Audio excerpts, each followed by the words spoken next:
Hi, Patrick here. Welcome to Schlock and Sharks, or Sharks and Schlock. So this is a collaboration between me and Hey Internet. It's Eric. Um, yeah, so we challenged each other to this contest, this collab, this collaboration, so to speak. Because I wanted him to do another week of Shark Week. I've had I've had a lot of you've had a lot of fun watching Eric watch and review really bad shark movies, but this year was a little different because he didn't really want to get into Shark Week 3. So I bent over backwards. I said, "Listen, I'll help you out. We're friends. I'll help you out. Um, Let me pick five shark movies for you to review, because I'm going to pick out quality material, right?" So I said, "Hey, let me do that for you. I can help you out." Of course, he brings up the fact that I did give him Wheezy Shark, and he's not really exactly trusting me and my picks. Shocker, right?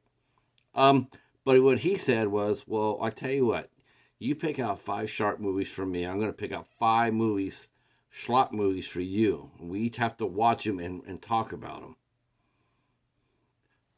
I swear, I only picked one bad shark movie for him, but I think he's buried me. Uh, so the first movie that I'm watching that he gave me to watch is a movie I didn't even know existed, and that is Creepshow 3 from 2006. I didn't even know there was a Creepshow 3. I knew there was a Creepshow 1 and 2. I didn't know there was a third one. I really didn't. And because I've never heard anybody talk about it, and I'm going like, "Oh, wow, how come no one's ever talked about this Creepshow 3? I've always heard the first two." Well, we headed on over to Tubi and watched Creepshow 3. And I can tell you why we have never heard about this movie, nor should we ever hear about this movie, because this movie is some cow flop. Let me tell you.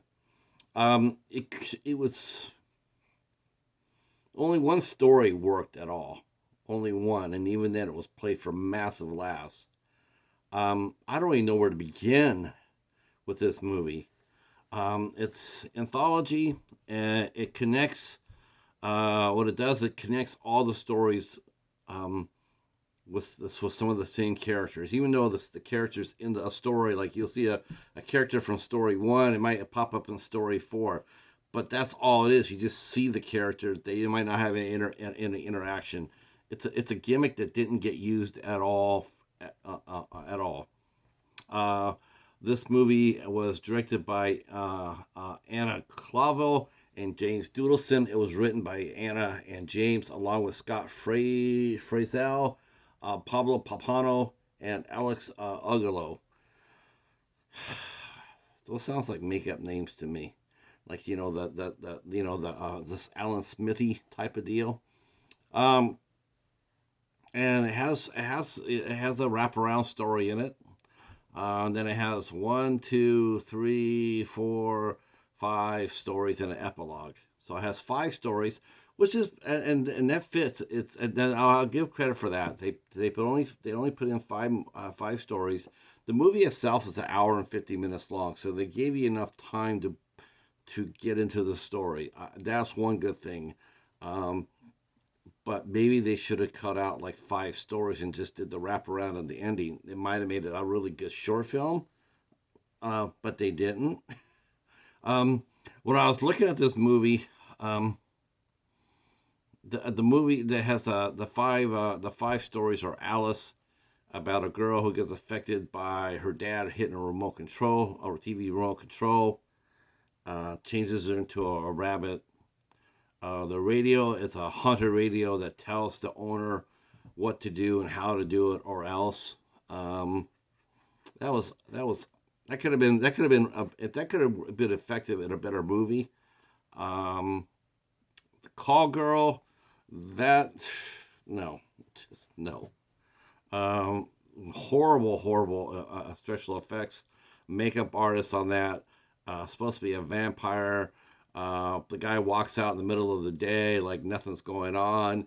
Like everything's copacetic. Like there's no vampire vibes at all. He's just a bad mask. He's supposed to be a vampire, but there's no, he's a daywalker, I guess. The professor's wife was the only one I really liked. The professor's wife was good. Two brilliant engineer students who have been victim of their professor's pranks come over to his house for a dinner and to meet his fiance, and they think that the fiance is actually a robot, and so they decide that they're gonna get revenge back on the professor for playing all these practical jokes by deconstructing his robot, and not a robot. This is the only one that actually was sort of funny, even though it was very gory. It is gory, I'll tell you that. But it is also very funny, and quite honestly, you sort of don't feel bad for the two guys either, because the professor sort of earned that. Then we had the last one was this haunted dog about a mean, nasty doctor who's only out for himself, and he gets his comeuppance at the end.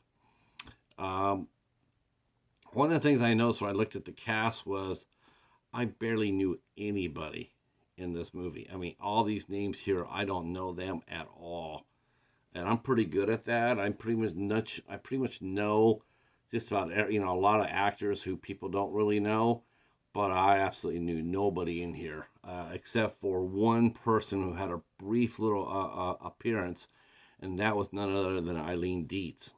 That's it. She was in for one scene, and that's it. But at least they didn't promote her as being like the main star. They didn't do that. Otherwise, nobody in here as anybody I know, nor will you know. Um, Everything is just bad. The acting's bad. The stories, other than the professor's wife, are really really bad. It's just this movie dragged. It has none of the charm. I mean, the only thing it has in common with the Creepshow 3 is that the title, Creepshow 3, has no connection to Stephen King, to the first two movies, absolutely nothing. I'm wondering how they got the name for it. I really am. I just can't imagine them. I'm just thinking to myself, I'm going like, well, I can't imagine anybody just giving up the Creepshow name just to anybody. I would think that they would be holding on to that in case they wanted to do something down the line, which they did.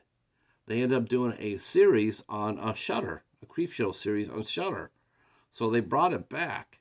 So I don't know how this movie got made, but I do know that nobody saw it. All the critics were just crushing it, crushing it. It said the budget was $3.5 million. Yeah, I would like to have an itemized, list of that, because I think that's about $3.4 million over budget. I don't think this movie was made. It looks like it was made for about $100,000. Maybe the cost of the cast and crew, maybe. But there's nothing redeeming about it. It's not good. It's not horror. It's horrible. And all I gotta say is I have a long memory, and when Shark Week 4 comes across next year, I'm going to remember this. Yes, I am. And I will get my revenge. So Creepshow 3, 2006, pure schlock. Avoid it if you can. If you get trapped in it, close your eyes and say, it's only a dream, it's only a dream, it's only a dream. So that is film number 1 of Schlock and Sharks. I got 4 more of these to go. I do know there is one good movie, because I got a list of the movies he gave me. I do know there is one good one though, but I'm saving that for last so I can save my sanity. Now I will say this: this movie is still better than Ouija Shark. I will say that. I'll give myself that. It's a little bit better than Ouija Shark. All right, that's it. Thanks for watching, and we'll see you next week for another edition of Schlock and Sharks. Peace.